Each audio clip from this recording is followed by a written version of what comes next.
नमस्ते बच्चों, मैं कीर्ति शर्मा और मेरे साथ आप पढ़ रहे हैं कक्षा 10 की भौतिक विज्ञान चैप्टर नंबर 14 और आज हम पढ़ेंगे बच्चों पार्ट नंबर 1। तो जैसा कि हम बाकी पिछले अध्यायों में पढ़ चुके हैं कि ऊष्मा किस प्रकार की होती है, ऊष्मा के रूप कौन कौन से हैं, ये सब हम पढ़ चुके हैं। उसी से आगे आज हमारा जो चैप्टर है वो पूरा का पूरा किसके ऊपर है, तापीय ऊर्जा पे है। तो बच्चों आपको पता है जो सूर्य है वो सूर्य एक सबसे बड़ा ऊर्जा का स्रोत है। वो हमें प्रकाश ऊर्जा भी देता है, वो हमें ऊष्मीय ऊर्जा भी देता है ना। तो उस प्रकाश ऊर्जा में क्या है, हमें कोई भी वस्तु है वो दिखाई देती है, ठीक है। और जो सूर्य से मिलने वाली तापीय ऊर्जा है उससे हमारे कपड़े भी सूखते हैं और उसको हम सौर ऊर्जा में भी इकट्ठा कर सकते हैं, फिर सौर ऊर्जा को विद्युत ऊर्जा में भी बदल सकते हैं, ठीक है ना। तो ये बहुत सारे कार्य किस पे निर्भर होते हैं, हमारे तापीय ऊर्जा पे निर्भर होते हैं, ठीक है। आपको मालूम है हम अगर हमारे कपड़े गीले हैं और वो सूख नहीं रही है तो उनको प्रेस करके भी सुखाते हैं। तो प्रेस करने से हमारे कपड़े कैसे सूखे, क्योंकि प्रेस जो होती है वो क्या उत्पन्न कर रही है, हीटिंग उत्पन्न कर रही है ना, गर्माहट। और उस गर्माहट क्या है, वो एक तरीके का तापीय ऊष्मा है और उससे क्या है जो पानी है वो भाप बन के उड़ जाते हैं और हमारे कपड़े क्या है सूख जाते हैं। तो ये सारा का सारा खेल किसका है बच्चों, तापीय ऊर्जा का या ऊष्मीय ऊर्जा का है, ठीक है। तो इधर देखिए हम पढ़ते हैं तापीय ऊर्जा को ऊष्मा भी कहते हैं। हमें सूर्य के प्रकाश के साथ साथ सीधे क्या है, ऊष्मा भी मिलती है। और ये जो ऊष्मा है ये संयंत्र चलाने में काम आती है, कपड़े सुखाने में भी काम में आती है और भी विभिन्न प्रकार के कार्यों में काम में ली जाती है, ठीक है। तो जो ये ऊष्मा और ये ताप है ये होते क्या है बच्चों, क्या ऊष्मा और ताप एक ही है या दोनों अलग अलग हैं, या ऊष्मा ही ताप है या ताप ही ऊष्मा है। तो देखो बच्चों हम पढ़ते हैं, पिंड का मतलब हो गया कोई भी वस्तु मान लो या कोई भी निकाय मान लो, ठीक है। पिंड की उष्णता जिससे हम उसे गर्म करते हैं क्या कहलाती है बच्चों, ताप कहलाती है। मतलब हम किसी चीज को गर्म कर रहे हैं, ठीक है, तो वो क्या है, ताप कहलाता है। ऊष्मा और ताप परस्पर संबंधित होते हैं। हम पिंड को जितनी ऊष्मा देंगे उसका ताप उतना ही बढ़ेगा और पिंड की जितनी ऊष्मा कम होगी उसका ताप उतना ही कम होगा। तो ये दोनों के दोनों परस्पर संबंधित है। तो देखिए बच्चों सबसे पहले हम बात करते हैं ऊष्मा की। तो आपने कभी किया होगा, आपने अपनी गैस के ऊपर कोई केतली, कोई बाल्टी, कोई भगोना रखा होगा और उसको ढक्कन से ढक दिया होगा, उसके अंदर पानी है और वो पानी उबलता है, ठीक है। पानी आपने गर्म किया तो उसमें ऊष्मा का निर्माण होगा, ठीक है। तो पानी क्या है, भाप बनाएगा और वो भाप बनने से क्या है, जो ढक्कन है वो ढक्कन ऊपर उठता है ना, और वो भाप बाहर निकल जाती है। और जैसे ही भाप बाहर निकल जाती है और ढक्कन वापस उस केतली के ऊपर या उस बर्तन के ऊपर आ जाता है, आया ना। इसका मतलब क्या हुआ कि जो भाप थी वो भाप कोई ना कोई कार्य की, वो कार्य की तभी तो जो ढक्कन था वो ऊपर उठा और जब वो भाप निकल गई तो ढक्कन वापस नीचे आ गया। इसका मतलब तो ये हुआ कि जो ये ऊष्मा थी ये ऊष्मा कार्य करती है। बात समझ में आई, जो ऊष्मा है वो कार्य करती है कि ना। अगर ऊष्मा नहीं होती तो ढक्कन ऊपर उठता नहीं उठता। तो ऊष्मा अगर कार्य करती है तो ऊष्मा को आप कार्य से निरूपित कर सकते हो। तो जो ऊष्मा है उसका मात्रक क्या हो जाएगा, जो कार्य का होता है। ये बात समझ में आई। तो कार्य का मात्रक क्या होता है, जूल होता है, इसलिए ऊष्मा का मात्रक भी क्या हो जाएगा बच्चों, जूल हो जाएगा। इधर देखो, जब केतली में जल उबालते हैं तो केतली में वाष्प या भाप बनती है और वह केतली के ढक्कन को ऊपर उठाती है। जब भाप बाहर निकल जाती है तो ढक्कन बंद हो जाता है। इस प्रकार ऊष्मा कार्य भी कर सकती है, इसीलिए यह क्या है, एक ऊर्जा का रूप है। वाष्प की यह विशेषता भाप के इंजन को बनाने में उपयोग में की गई थी। पहले भाप के इंजन जो बनाए गए थे वो किस कारण बनाए गए थे, वाष्प की इसी विशेषता के कारण, क्योंकि ये क्या है, कार्य करती है, ठीक है बच्चों। अब बात करते हैं, देखो जो भाप का इंजन है वो ऐसा यंत्र है जो कि वाष्प की ऊष्मा को किसने बदल देता है, यांत्रिक ऊर्जा में। क्यों, क्योंकि कार्य करने की क्षमता होती है इसमें। देखिए घर्षण के विरुद्ध किया गया कार्य हमेशा किससे बदल जाता है, ऊष्मा में बदल जाता है। आपको सर्दी लगती है, सर्दियों में आप दोनों हथेलियों को जोर जोर से रगड़ते हैं तो उससे क्या होता है, आपकी हथेलियां गर्म हो जाती है। क्यों, क्योंकि जब भी घर्षण के विरुद्ध कार्य होगा, घर्षण मतलब इन दोनों हथेलियों का आप आपस में रगड़ रहे हो तो घर्षण ही तो कर रहे हो, तो हमेशा क्या होगा बच्चों, ऊष्मा उत्पन्न होती है। आगे देखो बात करते हैं हम ताप की। तो अभी हमने पढ़ा पहले कि जितनी ऊष्मा हम किसी पिंड को देंगे उसका ताप उतना ही बढ़ेगा और अगर पिंड की ऊष्मा कम होती जाएगी तो उसका ताप कम होता जाएगा, ठीक है। अब अगर आपको पता हो एक गर्म चाय का कप है या ग्लास है, उसको आपने कमरे पे छोड़ रखा है, ठीक है। तो एकदम गरम गरम चाय है वो क्या है, धीरे धीरे ठंडी होती जाएगी। क्यों? क्योंकि चाय का जो ग्लास है उसका जो तापमान है वो बहुत अधिक है और जो कमरे का तापमान है वो कम है। तो ये जो ताप है या जो ऊष्मा है वो हमेशा अधिक से कम की ओर प्रवाहित होती है।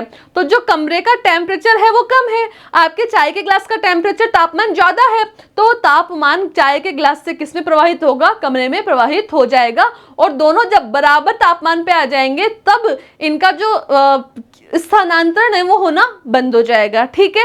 ऐसे ही हम बात करते हैं बच्चों, आइसक्रीम की बात कर लो आप। आइसक्रीम को आप कमरे में लाके रखो तो धीरे धीरे पिघलना शुरू हो जाएगी। क्यों? क्योंकि जो आइसक्रीम है उसका टेम्परेचर बहुत कम है और जो आपके कमरे का तापमान है वो आइसक्रीम की तुलना में ज्यादा है, इसलिए धीरे धीरे वो आइसक्रीम पिघलना शुरू हो जाएगी। क्यों? क्योंकि जो कमरे का तापमान है वो कमरे से किसकी ओर जाएगा, आइसक्रीम की ओर जाने लगेगा। और जब दोनों समान तापमान पे आ जाएंगे तब ये जो स्थानांतरण होना है वो होना बंद हो जाएगा। इसका मतलब जो ऊष्मा है या जो ताप है वो हमेशा उच्चतम मान से निम्नतम मान की ओर क्या होता है, विस्तारित होता है, ठीक है ना बच्चों। देखो हम पढ़ते हैं थोड़ा सा। ताप क्या है बच्चों? ताप वह राशि है जो हमें बताती है कि कोई पिंड कितना गर्म है, ठीक है। ऊष्मा गर्म पिंड, जहां पे भी गर्म पिंड होगे उसका तापमान हमेशा उच्च होगा और जो ठंडे पिंड होते हैं उनका तापमान हमेशा निम्न होगा, कम होगा। तो जो ऊष्मा होती है ना बच्चों वो हमेशा क्या होती है, गर्म पिंड से ठंडे पिंड की ओर स्थानांतरित होती है। कहने का मतलब क्या हुआ कि उच्च ताप से निम्न ताप की ओर स्थानांतरित होती है। ये बात याद रहेगी ना, ठीक है मैम। आगे देखो, ताप क्या होता है? पिंड के गर्म होने की वह सीमा है जो ऊष्मा के प्रवाह की दिशा का निर्धारित करती है, ठीक है। ऊष्मा हमेशा उच्च तापमान से किस में जाएगी, निम्न तापमान वाले पिंड की ओर प्रवाहित होती है। आगे देखो बच्चों, ताप का मापन। कि अब हमने ये तो पढ़ लिया कि ताप हमेशा उच्च से निम्न की ओर जाता है, ठीक है, गर्म से ठंडे की ओर प्रवाहित होता है, ठीक है मैम। अब लेकिन हमें पता कैसे चलेगा कि इसका ताप कितना है? तो देखो बच्चों, हम पढ़ते हैं ताप का मापन। तो आप कभी हॉस्पिटल में गए हो तो डॉक्टर क्या करता है, थर्मामीटर देता है आपके मुंह में और आपकी बुखार मापता है। जब आपको बुखार हो जाती है ना, तो बुखार मापा तो उसको पता कैसे चला कि इसका तापमान कितना है? तो वो सब अब हम पढ़ेंगे। तो देखो, डॉक्टर शरीर के ताप को मापने के लिए किसका प्रयोग करता है, तापमापी का प्रयोग करता है।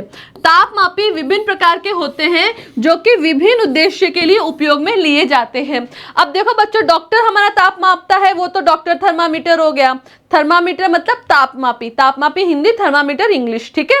अब देखो बच्चों, जो डॉक्टर होता है ना वो जो जब हमारे बुखार हो जाती है, हमारे शरीर का ताप मापता है, तो किस तापमापी से मापता है? डॉक्टरी थर्मामीटर से, डॉक्टरी तापमापी से, या उसको क्लिनिकली थर्मामीटर भी कहते हैं, ठीक है।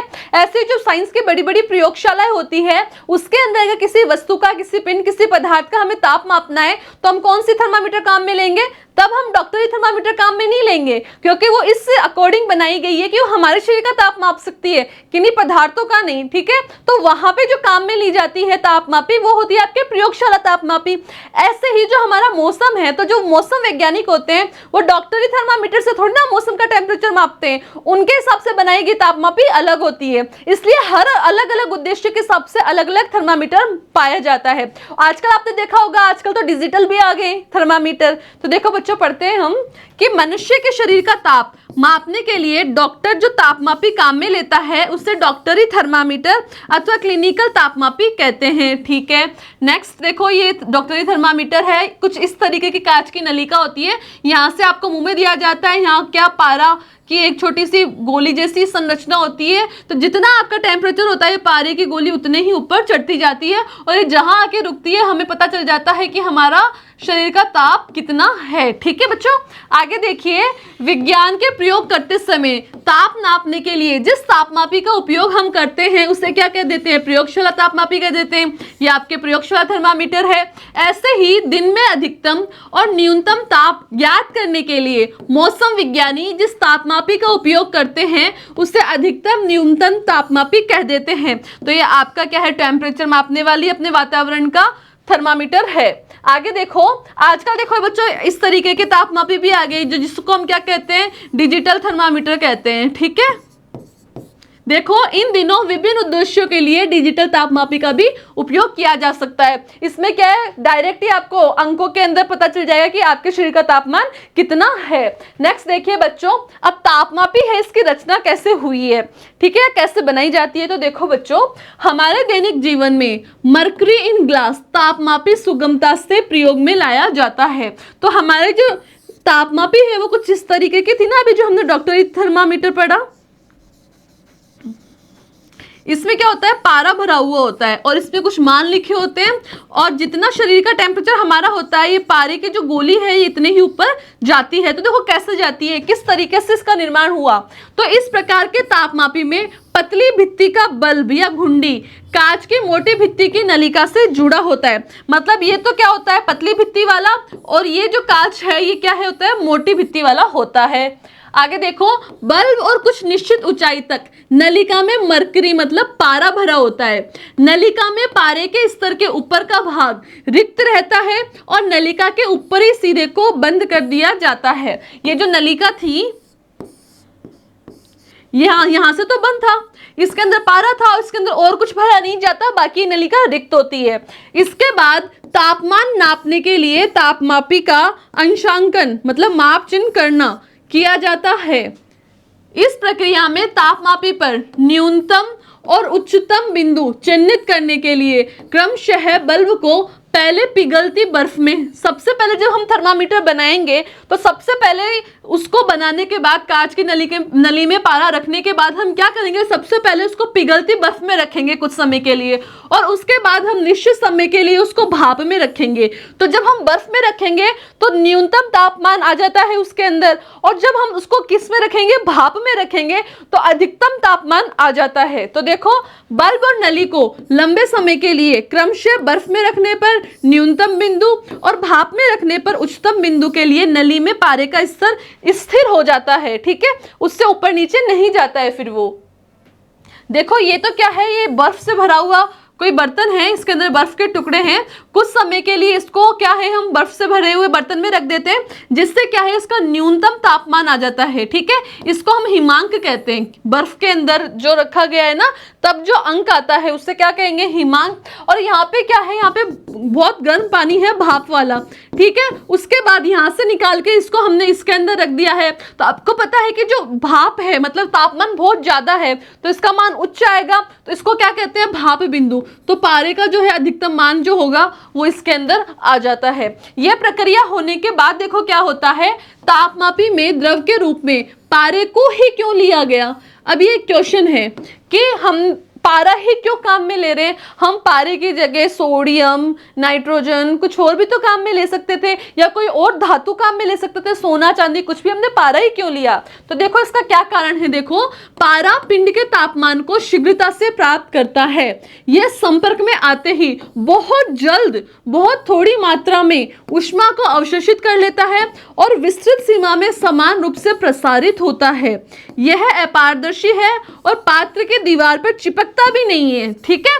पारे की ये सभी विशेषताएं ही क्या बनाती है, उसको ताप मापने के लिए, तापमापी में उपयोग में लेने के लिए विशेष बनाती है, क्योंकि वो चिपकता नहीं है, पहली बात। दूसरी बात, वो थोड़ी सी ऊष्मा पाती है, बहुत जल्दी अपने आप को प्रसारित करता है, इसलिए हमें क्या है, उच्चतम और निम्नतम बिंदु भी प्राप्त हो जाते हैं, ठीक है ना बच्चों।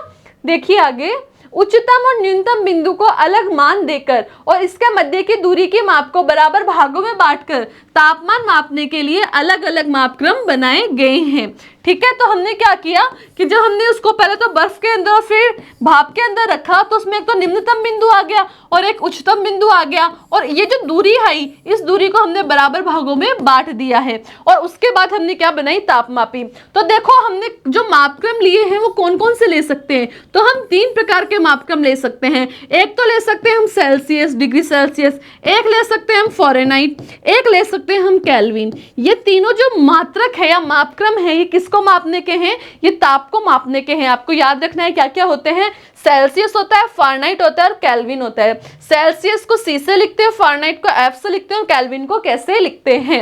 ये तीनों क्या होते हैं, ताप को मापने वाले मापक्रम है, ठीक है। अब ये तीनों आपस में किस प्रकार संबंधित है और इनमें क्या क्या विशेषताएं हैं, ठीक है, ये इनका यूज कैसे होता है, इनका मान क्या क्या होता है, ये अब हम आगे पढ़ते हैं बच्चों। सबसे पहले बात करते हैं हम सेल्सियस की। तो मापक्रम में जो सेल्सियस होता है उसका जो न्यूनतम बिंदु है वो 0 होता है, ठीक है, और जो उच्चतम बिंदु है बच्चों वो 100 होता है। आपको ये याद रखना होगा कि जब वो मापी हमने बनाई थी, वो तापमापी जब बनाई थी तो उसका जो अधिकतम बिंदु था जब हम भाप में रखे थे तो वो तो हमने 100 मान लिया, और जो न्यूनतम था जब बर्फ में रखे थे वो हमने 0 मान लिया। अब ये जो दूरी आई, ये जो मध्य का जो अंतराल आया, इसको हमने कितने भागों में बांट लिया? 100 भागों में बांट लिया, ठीक है। यहाँ पे तो नहीं बटेगा, लेकिन वास्तविक रूप में क्या है, लगभग 100 भागों में बांट लेते हैं, ठीक है। तो जो ये मान, जैसे जैसे पारे का वो जो बॉल है वो क्या है, ऊपर चढ़ती जाएगी, मतलब उसका ताप ज्यादा आता जाएगा। जैसे मान लो यहाँ पे आके रुकती है वो, ठीक है, तो मानो यहाँ पे 90 है, तो हम क्या बताएंगे कि जिसका हमने ताप मापा है उसका जो तापमान है शरीर का भी कितना है, 90 डिग्री सेल्सियस है, ठीक है। इस तरीके से बताया जाता है। तो ये कौन सी है? ये सेल्सियस है। आपको यहाँ पे क्या याद रखना है? आपको सेल्सियस का न्यूनतम बिंदु जो कि 0 डिग्री सेल्सियस है और अधिकतम बिंदु जो कि 100 डिग्री सेल्सियस है, ये याद रखना है, ठीक है। नेक्स्ट देखिए, बात करते हैं हम फ़ारेनहाइट की। अब फ़ारेनहाइट का न्यूनतम और अधिकतम बिंदु देखिए। फ़ारेनहाइट मापक्रम में न्यूनतम बिंदु को 32 और उच्चतम बिंदु को 212 चिन्हित करते हैं। आपको ये याद रखना पड़ेगा बच्चों, इंपॉर्टेंट एग्जाम के लिए, ठीक है। और मध्यवर्ती अंतराल को कितने भागों में? 180 भागों में। वहां पे तो हमने कितने भागों में बांटा था? सेल्सियस में तो 100 में। यहाँ पे उसको कितने भागों में बांटेंगे बच्चों? 180 भागों में बांटते हैं, ठीक है। अब बात करते हैं केल्विन की। तो केल्विन का न्यूनतम बिंदु को क्या कहते हैं? 273, और जो अधिकतम है वो होता है 373। और यहाँ पे जो मध्य दूरी थी उस मध्य दूरी को कितने में बांट लेते हैं हम? 100 बराबर भागों में बांट लेते हैं। तो इस प्रकार ये आपके ताप के विभिन्न मापक्रम हैं, अलग अलग थर्मामीटर है। आगे देखो बच्चों, निम्नलिखित सूत्रों के द्वारा तीनों मापक्रम संबंधित है। सबसे ज्यादा इंपॉर्टेंट है ये बच्चों, ये याद नहीं होगा तो आप बहुत सारे क्वेश्चन सॉल्व नहीं कर पाएंगे। आपको याद रखना है कि C/100 बराबर F माइनस 32 बट्टे 180 बराबर K माइनस 273 बट्टे 100। मैम ये फॉर्मूला हमें समझ नहीं आ रहा है। तो बच्चों ये जो फॉर्मूला है ना, ये आपको ये बता रहा है कि हमने अभी पढ़ा सेल्सियस, फ़ारेनहाइट और केल्विन पढ़ा, ये तीनों ताप के क्या है? मापक्रम है। तो ये तीनों एक दूसरे से किस प्रकार संबंधित है? जैसे अगर आपको कोई मान डिग्री सेल्सियस में दे दिया, जैसे आपको बता दिया कि कोई मान 10 डिग्री सेल्सियस है, अब आपको इसको किस में बदलना है? फ़ारेनहाइट में बदलना है, या आपको इसको किस में बदलना है? केल्विन में बदलना है। तो आप कैसे बदलेंगे? तो आप बच्चों ये जो मान है आप इस फॉर्मूले में रख देंगे। जैसे आपको सेल्सियस को फ़ारेनहाइट में बदलना है तो आप ये वाला फॉर्मूला काम में ले लेंगे, ठीक है। आपको किसको? फ़ारेनहाइट को केल्विन में बदलना है तो फिर आप ये वाला फॉर्मूला काम में ले लेंगे, ठीक है। तो आपको ये फॉर्मूला याद होना चाहिए बच्चों। आगे देखो, पहला क्वेश्चन है, निम्नांकित कथन सत्य है अथवा असत्य बताइए। तो पहला है, ऊष्मा को केल्विन में मापा जाता है। बिल्कुल गलत बात है बच्चों, नहीं मापा जाता, ये क्या है? असत्य है। तो मैम फिर किसमें मापा जाता है? तो बच्चों अभी हमने पढ़ा जो ऊष्मा है उसमें कार्य करने की क्षमता होती है, कार्य को हम जूल में मापते हैं, इसलिए ऊष्मा का मात्रक भी क्या होता है बच्चों? जूल होता है। नेक्स्ट देखो -30 डिग्री फ़ारेनहाइट और -30 डिग्री सेल्सियस से निम्न तापमान है। बिल्कुल गलत है। अब आप कैसे निकालेंगे कितना है? तो आप इस फॉर्मूले में रखेंगे और फिर इसको सॉल्व करेंगे। ये भी असत्य है, ये तो मैं बताती हूँ आपको। नेक्स्ट क्वेश्चन देखिए बच्चों, किसी भी गर्म पिंड के तापमान का केल्विन मापक्रम में अंकीय मान फ़ारेनहाइट मापक्रम के मान से हमेशा ज़्यादा होता है। बिल्कुल ये बात सत्य है बच्चों। और ये सत्य कैसे है? जब आप उस फॉर्मूले के अंदर ये मान रखोगे ना तब आपको समझ में आएगा। ये आपको खुद को करके देखना है कि फ़ारेनहाइट का मान ज़्यादा आता है कि केल्विन का मान ज़्यादा आता है। आप कोई भी मान ले लो और उस मान को रख के इसको सॉल्व करके देखो, ठीक है। नेक्स्ट क्वेश्चन देखिए, तापीय ऊर्जा को कैलोरी या जूल में मापा जाता है। बिल्कुल तापीय ऊर्जा, क्योंकि ऊर्जा क्या होती है? ऊर्जा कार्य के बराबर होती है ना, तो ये बात क्या है? बिल्कुल सत्य है। नेक्स्ट है, शुद्ध अल्कोहल को भी हम थर्मामीटर के द्रव के रूप में उपयोग कर सकते हैं। हाँ बिल्कुल कर सकते हैं, बात सत्य है। लेकिन इसका क्या है, जो तापमान मापेगा ना अल्कोहल, वो बहुत कम मापेगा, बहुत अधिक तापमान नहीं माप सकता है। नेक्स्ट है, जब हमारे शरीर की ऊष्मा दूसरे शरीर में प्रवाहित होती है तो हमारे शरीर को ठंडक महसूस होती है।